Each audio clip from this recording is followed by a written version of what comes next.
Hello friends, எல்லாருக்கும் வணக்கம். இன்னைக்கு வீடியோ என்னன்னா கோல்டன் காஃப்க்கு சூப்பரான 3 டிப்ஸ் தான் பார்க்க போறோம். சுக்கு, மிளகு, திப்பிலி இது 3 சரி அளவுல எடுத்து வறுத்து பொடி பண்ணி எடுத்து வச்சுக்கோங்க. 1 இயர் வரைக்கும் தாராளமா இந்த பொடியை யூஸ் பண்ணலாம். ஒரு ஸ்பூன் பொடியும் ஒரு ஸ்பூன் ஹனியும் ஆட் பண்ணி நல்லா மிக்ஸ் பண்ணி அதை நம்ம அப்படியே சாப்பிடும்போது த்ரோட்ல இருக்க இன்ஃபெக்ஷன் எல்லாம் இன்ஸ்டன்டா கிளியர் ஆயிடும். குழந்தைங்க கூட தாராளமா சாப்பிடலாம். டிப் நம்பர் 2 என்ன அப்படின்னா, மூலிகை சாம்பிராணி யூஸ் பண்ணி நம்ம எப்படி சாம்பிராணி போடலான்றத பார்க்கலாம். இது நானே செஞ்சது. இதோட ஃபுல் வீடியோட லிங்க் கிளிக்கபிள் லிங்க்ல கீழே கொடுக்குறேன். தேவைப்படுறவங்க செக் அவுட் பண்ணி பார்த்துக்கோங்க. மூலிகை சாம்பிராணி கொஞ்சம் நான் ஆட் பண்ணியிருக்கேன்.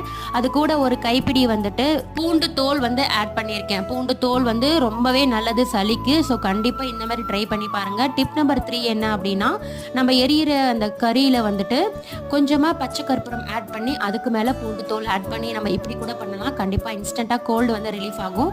இந்த டிப்ஸ் பிடிச்சிருந்தது அப்படின்னா வீடியோக்கு லைக் கொடுத்துட்டு நம்ம சேனலை சப்ஸ்கிரைப் பண்ணலாம். சப்ஸ்கிரைப் பண்ணிக்கோங்க. தேங்க்ஸ் ஃபார் வாட்சிங். பாய்.